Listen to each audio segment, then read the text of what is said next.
आज माझ्या क्लाउड किचनमध्ये अजून एक ऑर्डर आली ज्याच्यामध्ये मी दिलं आहे माझीच भाजी देऊन टाकली भेंडीची, कारण बटाट्याच्या भाजी द्यायच्या ऐवजी, कारण माझ्या कस्टमर ज्या आहेत त्या 70 वर्षाच्या आहेत, तर त्यांना असं घरचं खाऊ वाटतंय, तर म्हणलं चला वेगळं देऊया काहीतरी.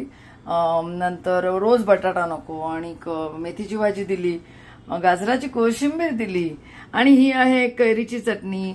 नंतर इकडे आमटी केली, भात केला आणि ऍक्च्युली आमटी भात त्यांना हवा होता, पण त्या म्हणल्या नाही मी एक्स्ट्रा 4 फुलके घेते, किंवा उलट आधी त्यांनी 4 फुलके घेतले आणि म्हणलं नाही मला एक्स्ट्रा आमटी भात पण हवाय.